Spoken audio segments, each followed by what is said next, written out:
Obviously, I think this is an important topic right now, whether it's smart or foolish to buy a dental practice. Different times, right? Unforeseen shutdown, and really dental offices being forced out of work for a period of time.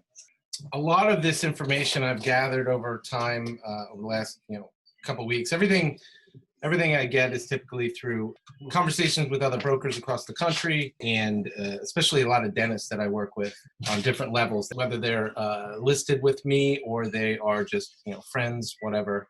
I like to get a good wide variety of what's going on out there, and that's how I really kind of compiled this. And on top of that, different type of industry people, including stock market people, and that's how I came to my conclusion on my opinions on this situation. And that starts with the fact that COVID has created a temporary market uncertainty in the dental transitions market. What does that mean? First of all, I do believe it's temporary. Nothing does last forever. And eventually markets will restabilize. The question is, how long is that going to take? Nobody knows, right? So I have some theories on this, and I'll get into it a little bit. The key is to understand this is a temporary time. What's causing destabilization, obviously, which is what causes uncertainty, is the fears of COVID, mostly among patients and staff. From feedback, talking to doctors and people who own practices, the biggest thing that they're facing is with their staff, how to kind of manage them to keep them confident that when they come back, they're going to be safe. I'll get into that a little bit more in the next upcoming slide.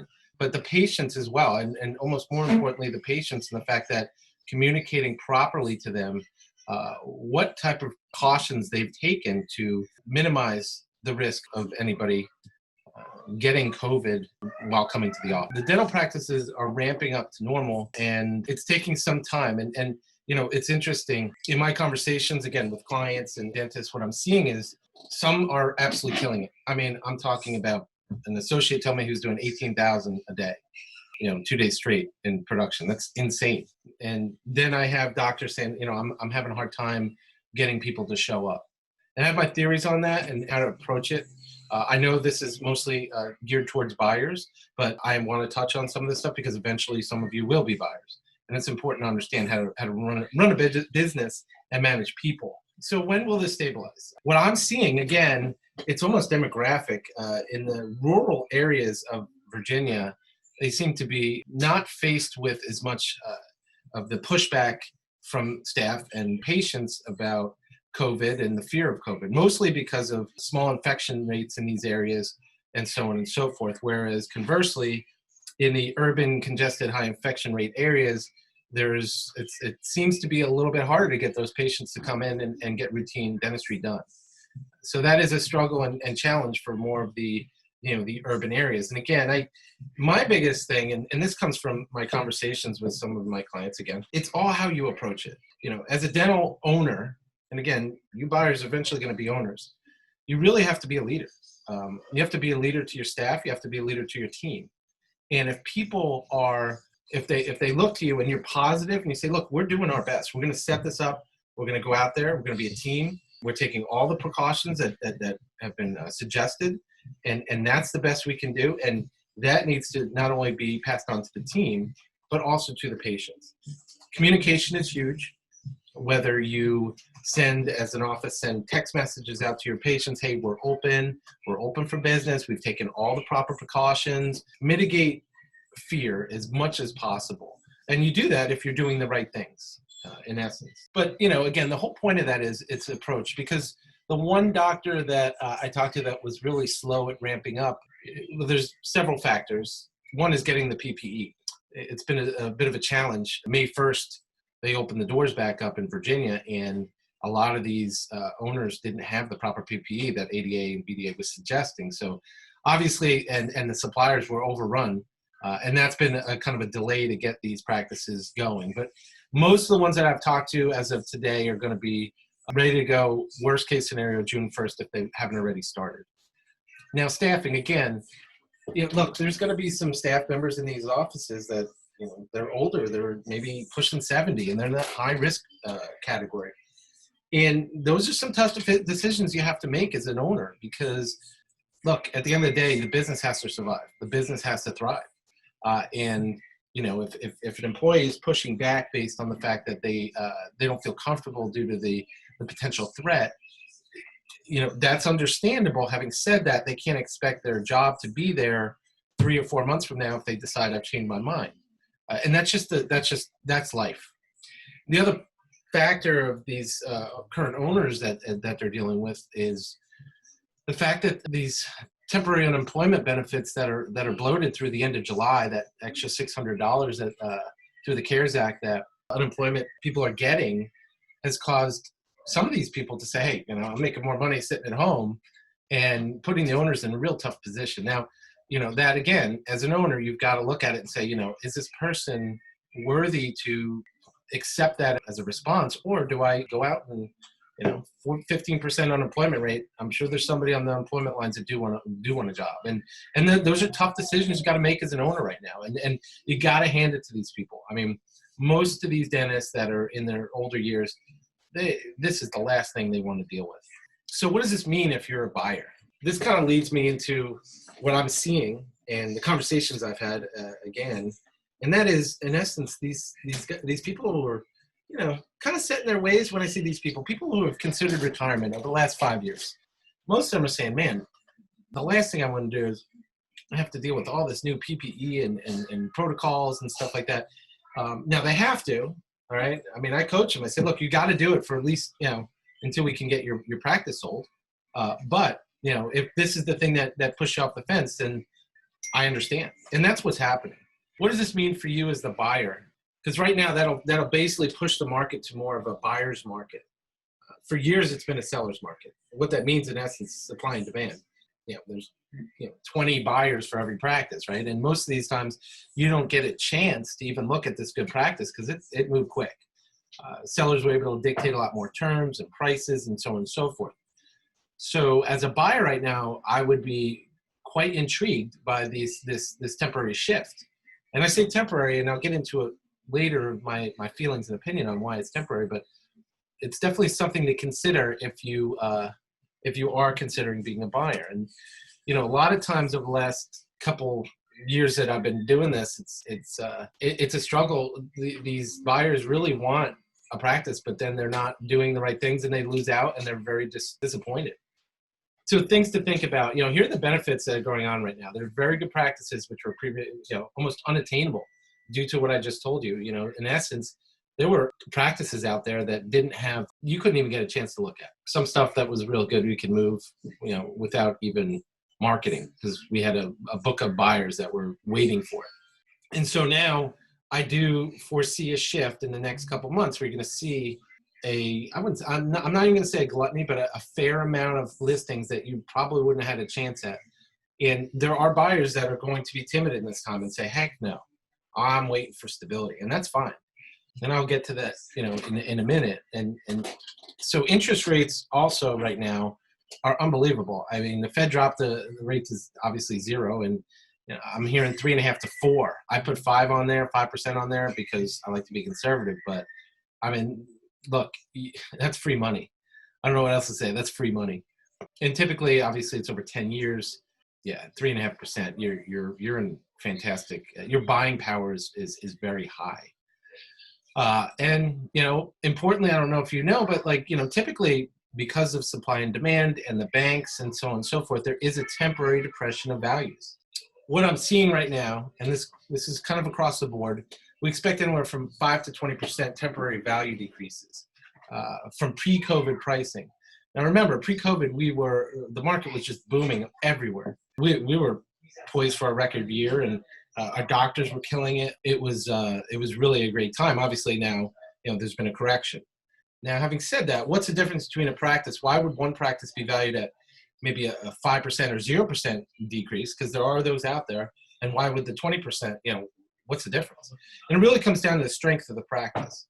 I'm going to have another seminar that talks a little bit about valuations so that you as buyers can understand, why and how. Ultimately, it comes down to profit, okay? Now, if you've got, there are other factors, location, the facility, a group of reasons that would drive a practice to be valued more than another, all else being equal. So bottom line is this. You're going to see some discounts out there for practices. The very, very awesome practices are going to have minimal discounts because they just are awesome.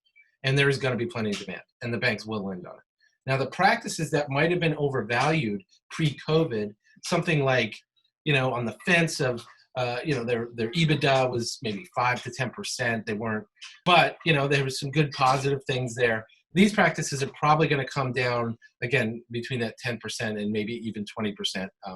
And I say 20%, those are the ones that are going to be coming out of the gate, not looking to ramp back up, just looking to say, hey, we're going to keep our doors open, but we're ready to sell. Give me an offer, right? And that could be even more than 20%.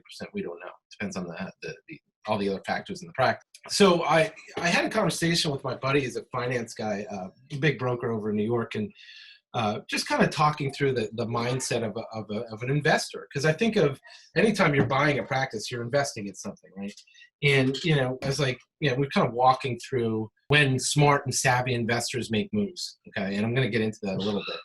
And typically that happens when they realize or feel like that the market has hit a floor or is close to a floor, right? Here's our S&P example. So this year to date, February 18th, S&P was up 8%. It was all-time highs, okay, across the board. Now, as you know, this is right about the time when the threat started hitting the news and politics, and there was a possibility and all this stuff. And then obviously by March 23rd, the S&P had fallen 40%. And, obviously there was a big sell-off. People trying to get into a cash position. They didn't understand how long this was going to last, right? And then obviously at that point, the Fed drops the rates down to zero, the government stimulus package hits, investor confidence started to grow. Again, believe it or not, behind the lines. And it was really hard to understand because everything was shut down. How is the stock market and S&P doing well? And this really comes down to the understanding that this was a healthcare crisis that has seemed to somewhat subside at this point. The market confidence realizes that, pre-COVID, the economy was in such an amazing state that there still is a lot of confidence in this economy coming back. So obviously, as of May 11th, when I looked, the S&P was up 30%, back up 30% from where it was in March. And that's a 10% off an all-time high. That's insane, right? How do you quantify that? Now, I think there's been a correction since. But the point of all this is, savvy investors felt like there was a floor, okay? They felt like they were seeing the floor, and they jumped in, and it drove the market back up. And I use this in this whole conversation that we're having about buying dental practices. Think of yourself as an investor, right? You're buying a business. And so I would say, have we hit a floor? Is there going to be another downturn, right? These are the things that would go through my head as a buyer. So obviously, this is a typical chart of what's happened. We're running, shut down, doors open back up May 1st. We're expecting most practices to, once they're open and running at full speed, they're going to kill it. They're going to do very well. One of the reasons for that is we're also seeing some of these practices that, maybe there are 2 or 3 chairs, and a guy was, or a gal was, producing, 150, 200,000 a year, just kind of putzing around. There's no need for them to open back up. Again, assuming they're 65, they've reached their retirement, they're just going to close their doors. And there's going to be a reasonable amount of these offices.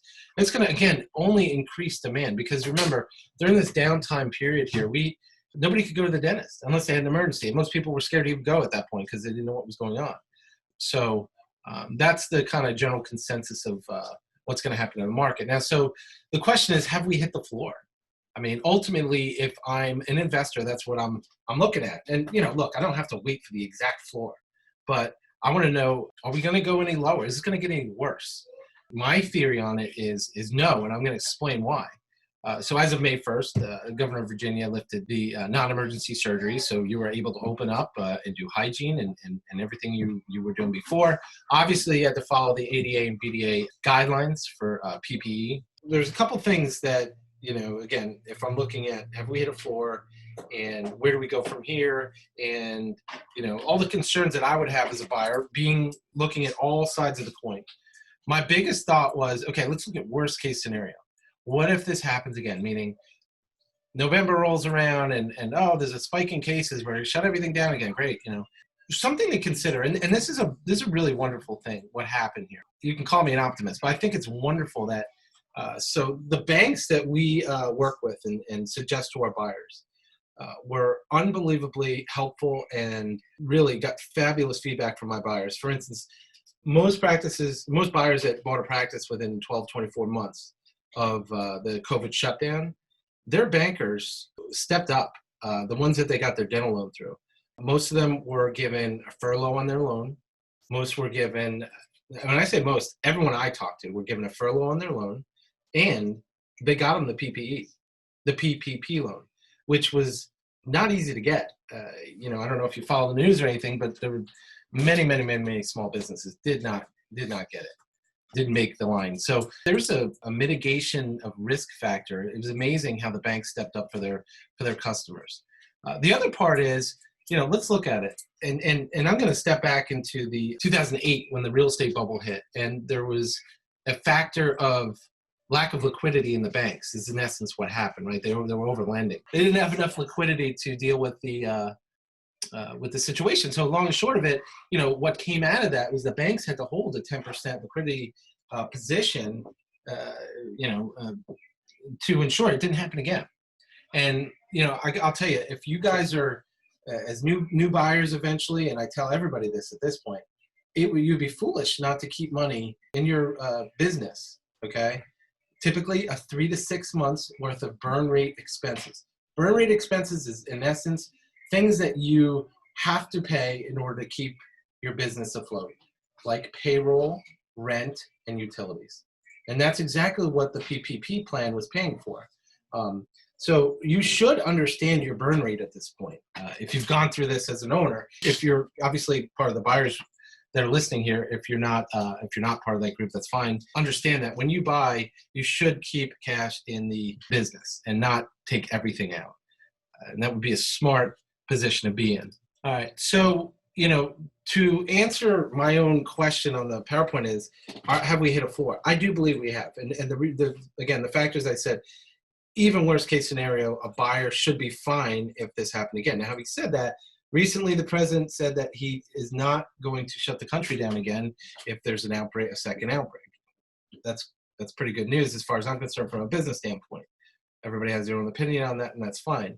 But ultimately, the bottom line is this. Dentistry is back open, okay? To what capacity they're operating, it's all over the board. But eventually that will stabilize. So dental practices, the biggest part of buying is, partnering with the right lender.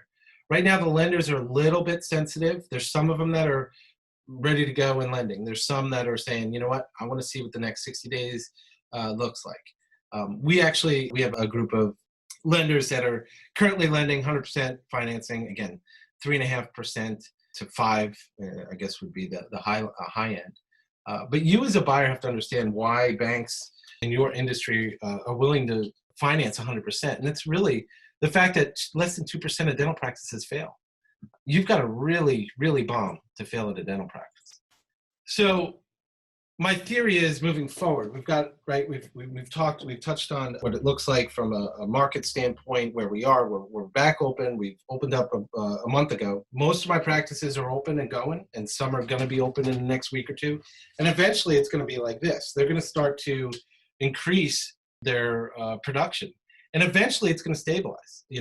How long that takes, who knows, right? It depends on the rest of the market in the world. It could be 3 months. It could be a year. We don't know.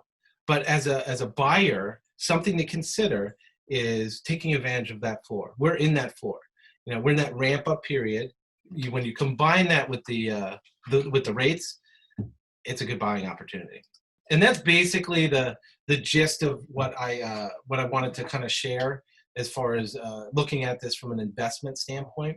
I'm always available. You can email me, call me. We can talk a little bit more. Also, like I said, I'm going to keep this on the company website, and we'll blast it out to all our customers that are interested and could make the meeting.